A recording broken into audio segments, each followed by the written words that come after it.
দিনটি ছিল অপেক্ষা, পরিশ্রম আর স্বপ্ন পূরণের দিন। দীর্ঘ পথ চলা শেষে ক্যাপ আর গাউন পরে এক মঞ্চে দাঁড়ালেন হাজারো তরুণ তরুণী। সবার চোখে ছিল গভীর আত্মবিশ্বাস আর মুখে ছিল অর্জনের হাসি। শনিবার American international university Bangladesh AIUB এর ২৩তম সমাবর্তন অনুষ্ঠিত হয়েছে বিশ্ববিদ্যালয়ের স্থায়ী ক্যাম্পাসে। সমাবর্তনে এআইইউবির বিভিন্ন অনুষদ থেকে ডিগ্রি দেওয়া হয় ১,৭৬৬ জন শিক্ষার্থীকে। কৃতিত্বপূর্ণ ফলাফলের জন্য চ্যান্সেলর স্বর্ণপদক পান ৩ শিক্ষার্থী। এছাড়া সুম্মা কাম লাউড অর্জন করেন ৪৩ জন, ম্যাগনা কাম লাউড পান ৭৪ জন এবং কাম লাউড পান ২৬ জন।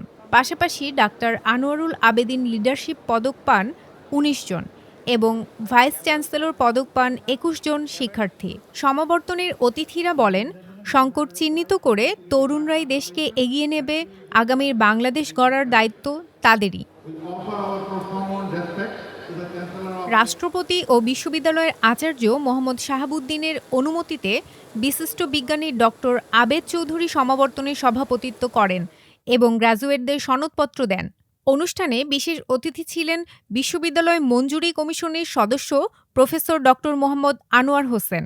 এছাড়া বক্তব্য দেন এআইইউবির বোর্ড অব ট্রাস্টিজের চেয়ারম্যান ও প্রতিষ্ঠাতা সদস্য মিসেস নাদিয়া আনোয়ার, উপাচার্য প্রফেসর ডক্টর সাইফুল ইসলাম এবং উপাচার্য প্রফেসর ডক্টর মোহাম্মদ আব্দুর রহমান।